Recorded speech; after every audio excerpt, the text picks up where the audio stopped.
Sue, it's so lovely to be back in contact with you. Some of the people watching this will remember you from Portugal's first International Wellbeing Summit back in March when you came over, and Amazing. delighted and inspired people with sharing what some of the many insights you have in the field of wellbeing.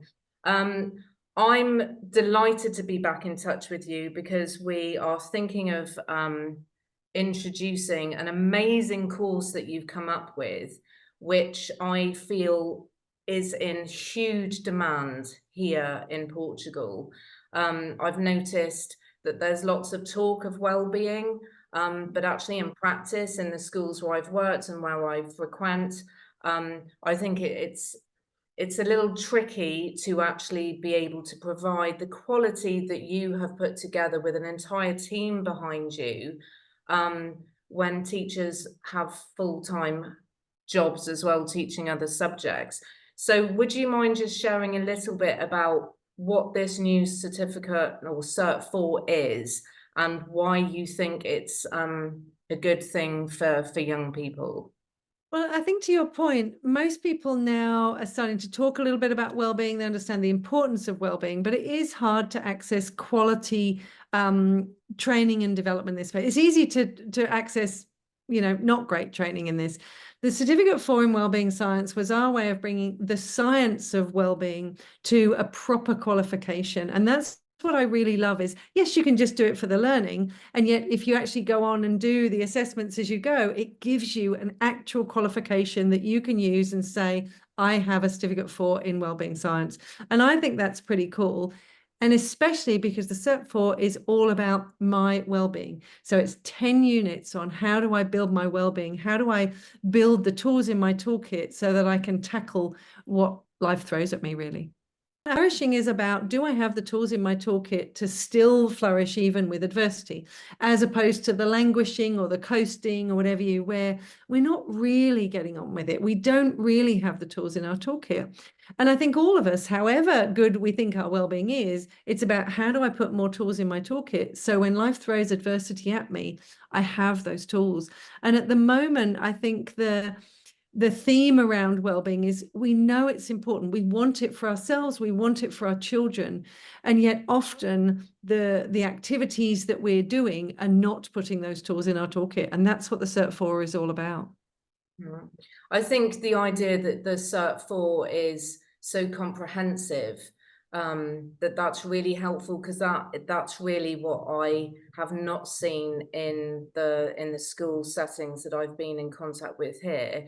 I think, as with many new things, they trickle into school environments, and sometimes they get a little bit too much traction where the words and the language are used without really a full understanding behind it. And no one's fault necessarily, though I do think there is a responsibility where, if we're going to be using language, we have a responsibility to understand the language that we are using. You've picked up on a really important point here, is often teachers know they really need to do something around well-being. So they're trying to grab a few things and do the best they can with the huge volume of curriculum that they have available.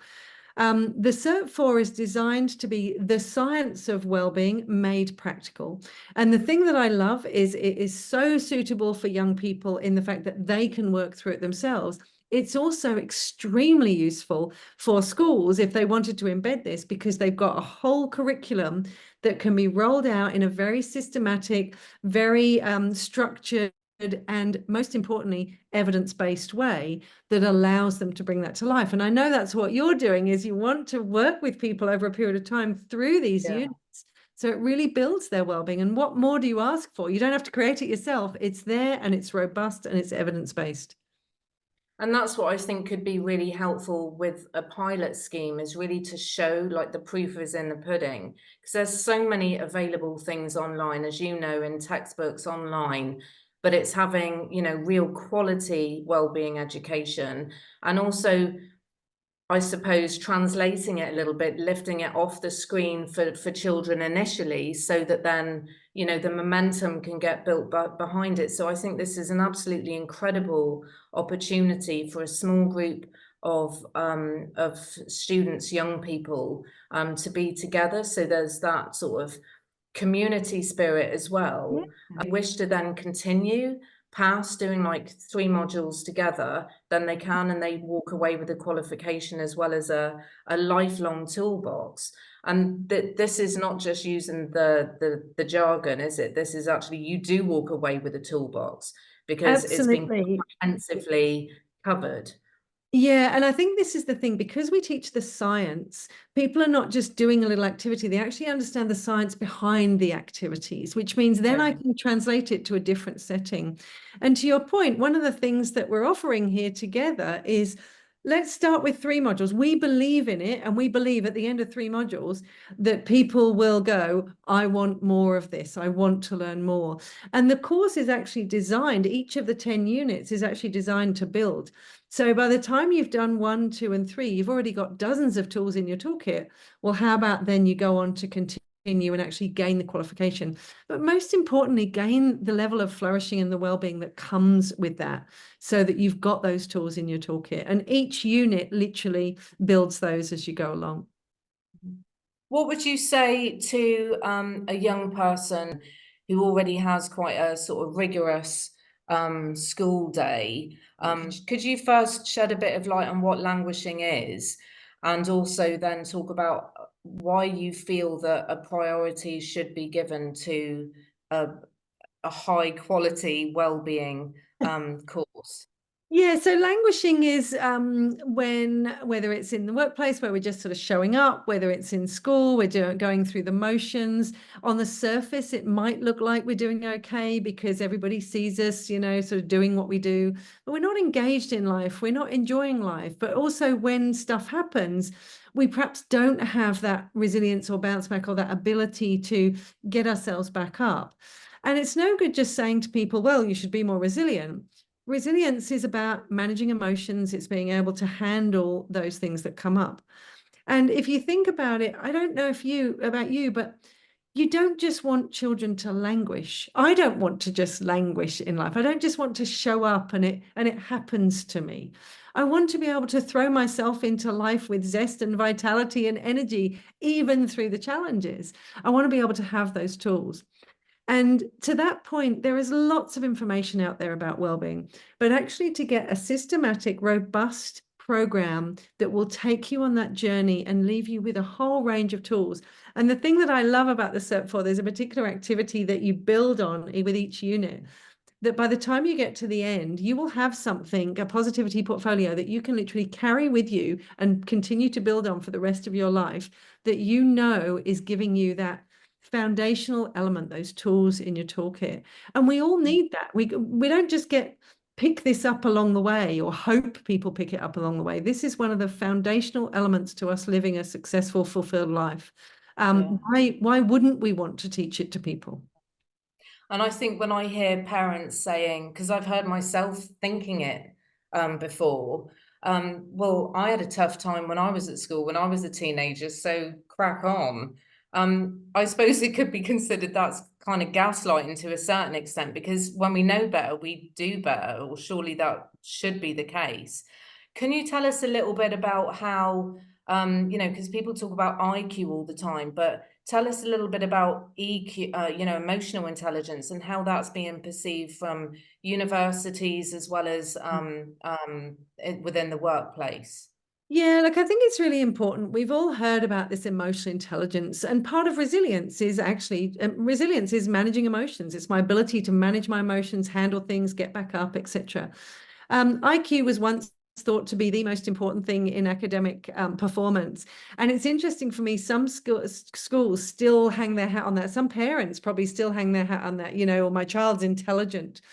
What we know from research, and a beautiful piece of research by a lady called Carolyn McCann, actually looked at academic performance and what some of the key drivers. And what was really interesting is managing emotions and understanding emotions was a 6-time bigger predictor of academic performance than IQ.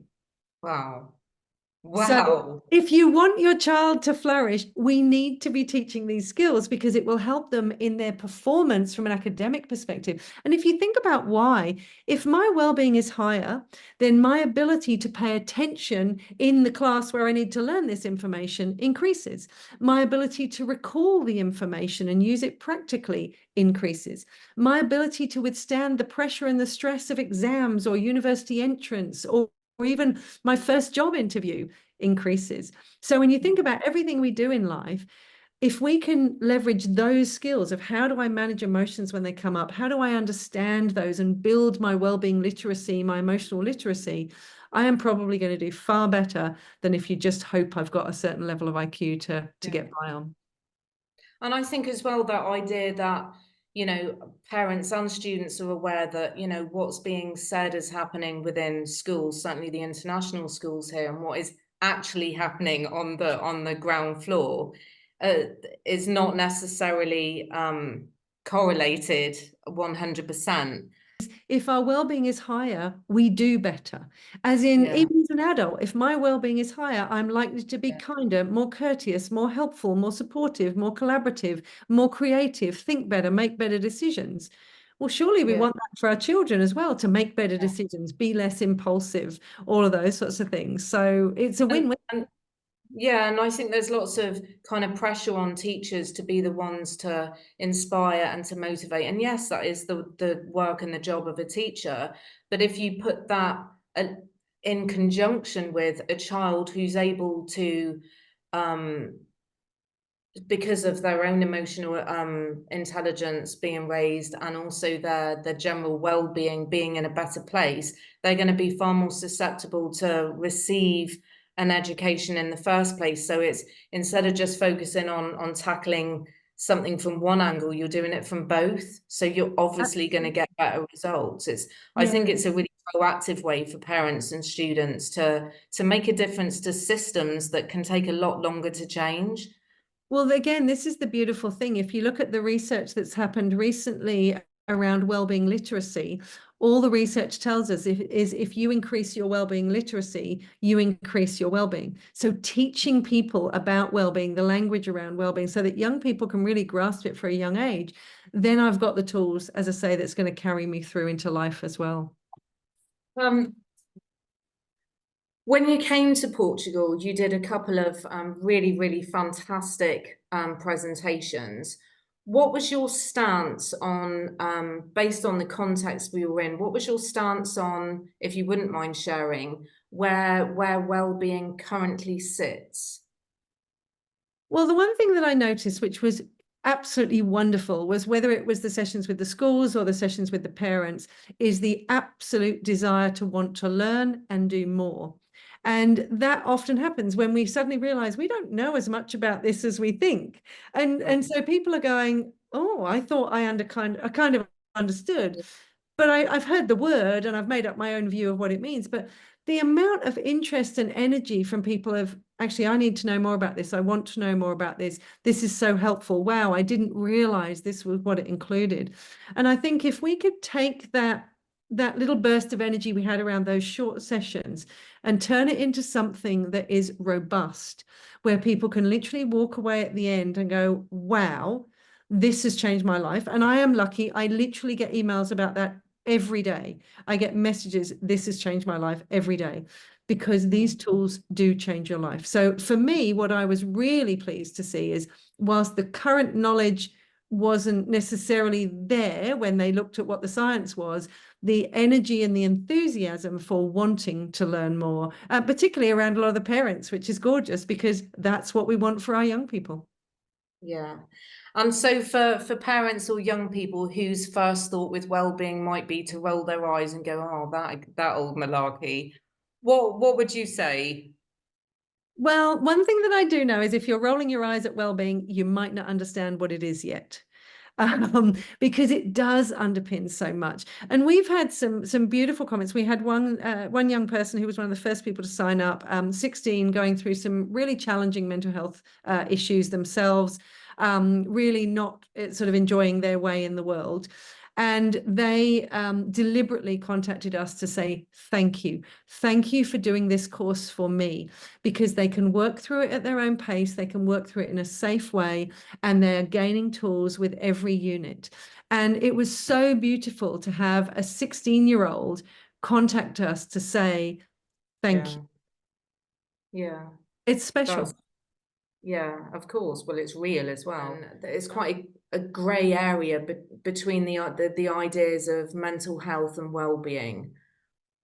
Could you shed a bit of light on that for us? Yeah, so again, this is part of the wellbeing literacy, is they're two separate constructs, if you like. So somebody, if we think about well-being, my well-being might be high and I might be flourishing, my well-being might be low and I might be languishing, but I can still be mentally healthy. Equally, I can have a mental illness, I can have a diagnosis, for instance, and I can still be flourishing and have high well-being, and I can still be languishing and have low well-being. So they're actually two separate constructs. And I think that's really important, because let's imagine I have no mental health issues and I am languishing, I am really struggling, and I don't have the tools in my toolkit. I am much more likely to drop into mental ill health without those tools. So they're two separate but related constructs. And for me, I think what our job is to do, what my job is to do, and I know you feel the same, is how do you help people put as many tools in their toolkit as possible, so that whether I have a mental illness or not, I can still genuinely flourish. And I think that is so important. Yeah, thank you so much, Sue. Certainly when I was introduced to this idea of, actually learning skills and strategies to help with well-being and actually understand what well-being is, because that's been a development for me. My first thought as a secondary school teacher was, this needs to be in schools, and slowly it's coming in, but not necessarily in the way that I would like it to be. And I think your course is an absolutely fantastic answer. So for any student, parent who's thinking about really being proactive and doing something, this course is a super opportunity. And I want to thank you, Sue, because many people in your position wouldn't entertain the idea of putting a pilot group together. So thank you and your company for being so open to it, because it is genuinely an unparalleled and exclusive opportunity. It is. And I think what you're doing as well, because I think it's really important to acknowledge, is the purpose of this pilot is to have that support through. And you as an individual can see the value in that. And I think that's one thing that I love about this program. It can be completely done independently, or it can be done supported. And can you imagine, you're supporting young people to do it, then imagine they're supporting their parents. They might be able to teach their parents something. They might be able to teach their teachers something. So it then helps teachers, it helps schools, it helps parents, as well as the young person. So I think that's pretty special. So I'm excited about what we're doing together. Yes, yes. Your tank is full, my tank is full. So the work that we can do together is obviously going to be a much higher standard than if our tanks were empty. Absolutely. Sue, thank you so much for your time. Yeah, let's get people signed up. I can't wait to see who signs up, and I'm sure you'll love it. I hope you'll love it. Or if not, you'll tell us what you think.